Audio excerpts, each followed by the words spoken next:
Dando continuidade à nossa aula de profetas, estamos aqui na página de número 22, a mensagem dos profetas. Lembrando que nós estamos usando o livro do Ibade, matéria profeta, porta-vozes da mensagem de Deus na terra.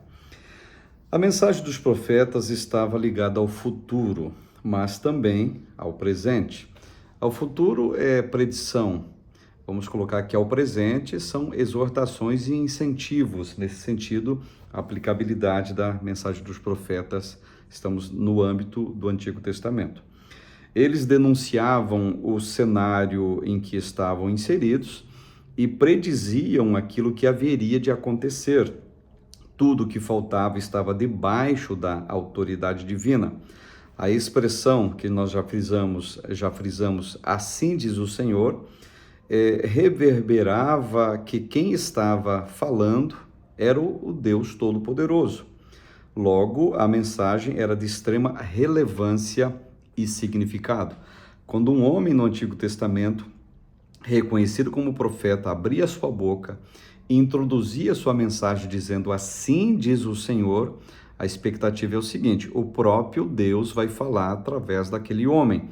Essa era a visão que tinham desse Ish a Elohim, que é os profetas do Antigo Testamento. Então, nesse sentido, era de muita relevância e importância quando um homem introduzia essa fala, assim diz o Senhor. O estudante vai perceber, na medida em que estuda essa disciplina, que os profetas, eles denunciavam os pecados da nação. Esses pecados estavam ligados tanto à vida espiritual quanto à vida social, quer fosse na coletividade, quer fosse na individualidade também. Então, os profetas, geralmente, eles, em regra geral, eles nunca agradavam ninguém. As mensagens eram, por assim dizer, bastante mensagem indigesta, que o povo, seja na coletividade, na individualidade, acabava não aceitando, visto que os profetas, os verdadeiros, é claro, foram ferrenhamente perseguidos na antiga aliança. Pode-se elencar alguns pecados apontados pelos profetas, tais como idolatria, desprezo para com as coisas espirituais, desleixo no culto ao Senhor, mentira, suborno, enriquecimento ilícito das autoridades, abandono das causas sociais, tais como os órfãos, viúvas, imoralidade sexual, adultério, violência, morte, dentre outros pecados que o profeta apontava na antiga aliança, e quer seja quem fosse o destinatário da mensagem. Os profetas, eles não cortavam voltas, ou seja, era o próprio Deus exortando, era o próprio Deus falando. Então, portanto, Deus, quando quer falar, ele não tem muita, digamos assim, protocolo quando ele quer inserir a sua mensagem e o seu desejo e a sua vontade. Então, todos esses fatores estavam ligados ao contexto imediato do profeta, ou seja, ele estava presente, inserido na realidade, confrontando, chamando as autoridades políticas, religiosas e o povo à responsabilidade. Por falar contra o pecado, podiam sofrer castigos, como eu já falei, violência, rejeição, como aconteceu, por exemplo, com o profeta Jeremias. E a gente vê o profeta Jeremias preso várias vezes, vilipendiado, envergonhado. A tradição judaica vai dizer que o profeta Isaías ele foi cerrado ao meio. Então, todos os profetas tiveram arguras, perseguições ferrenhas devido ao conteúdo da sua mensagem. E com isso a gente aprende o seguinte: aquela pessoa que se comporta como profeta hoje, digamos assim, digo isso com todas as vênias e aspas possíveis, se por acaso ela recebe mais tapinhas nas costas, mais agrados, adulações do que, digamos assim, perseguições, alguma coisa está errada com esse profeta. E me lembro de uma palavra do grande Spurgeon que dizia o seguinte: elogios matam mais profetas do que perseguições. Só para a gente pensar nessa questão. Se o estado presente de um povo, como Israel, por exemplo, era apontado, denunciado e condenado pelo profeta, é certo que ele também declararia o futuro, o que estava por vir. O juízo de Deus chegaria como fruto e resultado da desobediência e dureza do coração do povo como um todo, fato que os profetas veterotestamentários anunciavam. Na página 23, bem em cima, da recusa da nação em converter-se e passar a servi-lo em retidão e totalidade de vida. A Assíria e a Babilônia foram dois grandes impérios, ou seja, dois instrumentos que Deus utilizou para castigar Israel, executando juízo sobre ele. Tamanha era a sua rebeldia e falta de consideração para com o Senhor. Citando essas duas nações, elas foram, digamos assim, produtos de mensagem da boca de vários profetas, que seria o resultado da desobediência, idolatria, apostasia do povo, e essas nações ímpias, é claro, seriam usadas como vara de correção de Deus, segundo a mensagem de vários profetas do Antigo Testamento. Aqui com relação à Babilônia, vamos citar aqui o profeta Jeremias, e com relação à Síria, o profeta Isaías. Por fim, o profeta do Senhor anunciava tempos de restauração também. É maravilhoso ver as promessas futuras, tanto para a nação de Israel, como para a igreja, acerca das coisas que ainda irão acontecer. Profecias apontaram para a primeira vinda do Messias, o que de fato aconteceu. Mas há várias profecias que apontam para os tempos do fim, quanto à restauração, quando a restauração acontecerá de forma completa.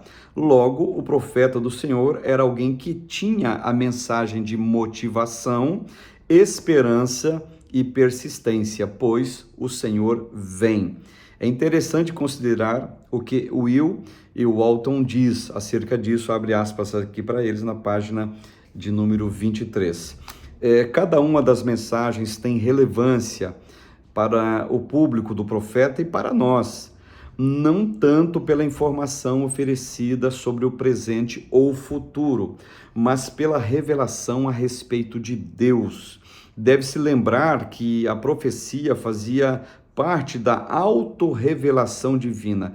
Deus se revelava nas entrelinhas da palavra profética. Encontra-se na mensagem do profeta encontra-se na mensagem do profeta a proclamação do programa de Deus. Conhecemos Deus pelo que ele fez no passado, história, e pelos planos futuros, profecia.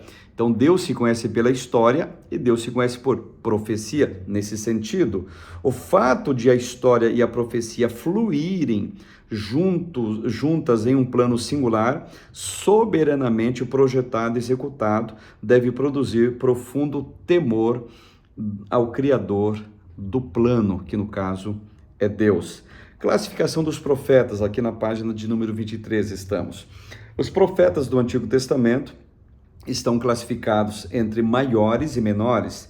Esta forma de apresentar os profetas não está em nada ligado ao grau de significado ou de importância dos profetas, de maneira que não há superioridade dos profetas tidos como maiores em relação aos profetas reconhecidos como profetas menores. Porque um profeta maior é mais importante do que o menor. Não é o caso dessa nomenclatura teológica, digamos. Essa distinção, ela se dá pelo fato de que os profetas maiores têm a extensão da escrita e o período de cobertura profética superiores aos profetas chamados menores.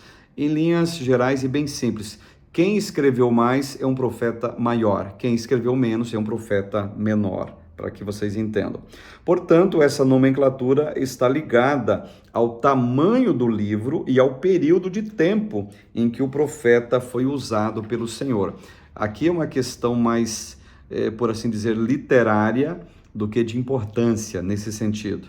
E aqui também é uma questão de tempo que o profeta atuou como um vaso e um instrumento de Deus. E na página 24, na página 25, nós temos aqui a cronologia dos profetas menores e temos também a cronologia dos profetas maiores. Está todos exemplificados os nomes, a época deles, o receptor da mensagem, a data e assim por diante, de todos os profetas. Eu não vou citar aqui esse quadro, mas vocês podem analisá-lo. E tem uma questão para reflexão na página 25, que é bom que a gente pense nessa questão e nessa colocação. Em sua opinião, por que é importante estudar os livros proféticos das Sagradas Escrituras? Aqui é como se fosse uma temática livre para vocês pensarem, para vocês imaginarem o tamanho e a dimensão da importância de se estudar esses livros do Antigo Testamento.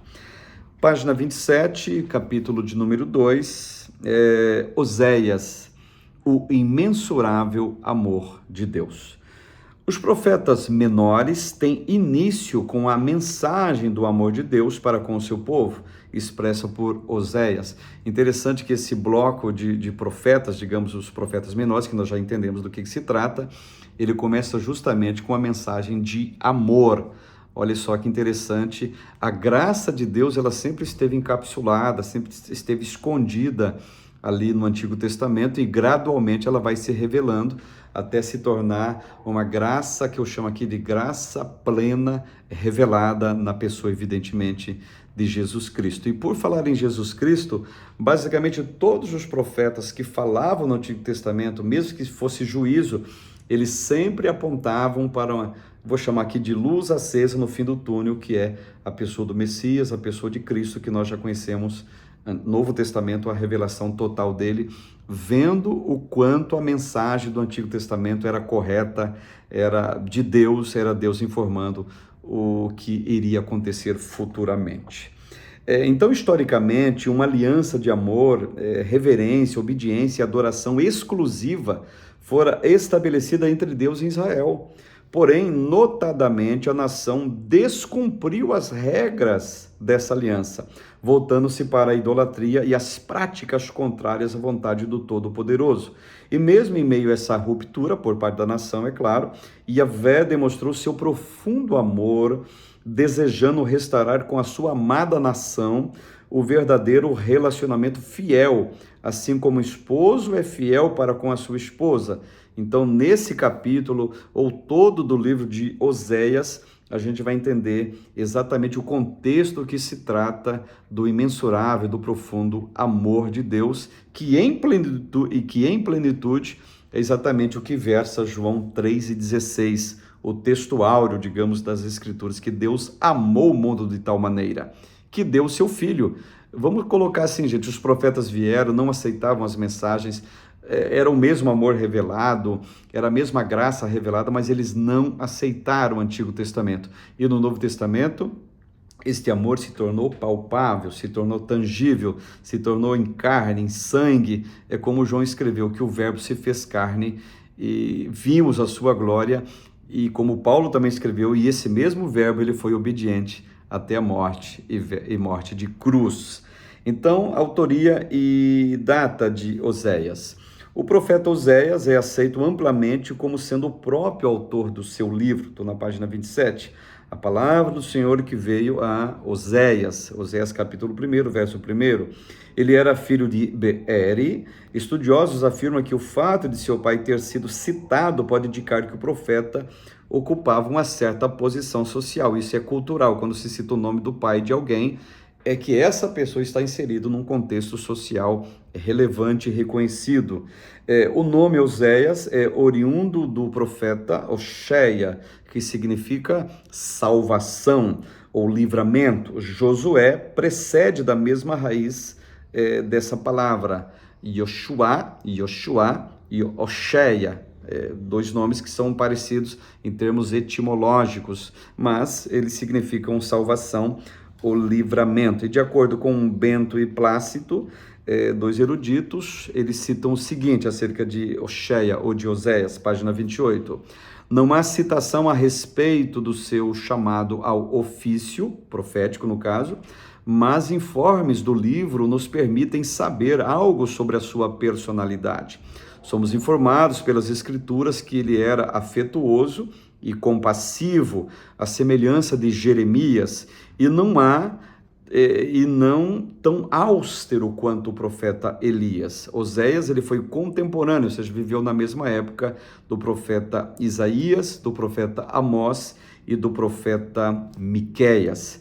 E Oséias era conhecedor da história e de todo o cenário que envolvia o Reino do Norte, inclusive a topografia daquela região, no caso, o profeta Oséias, e logo daremos continuidade. Paramos aqui na página 28.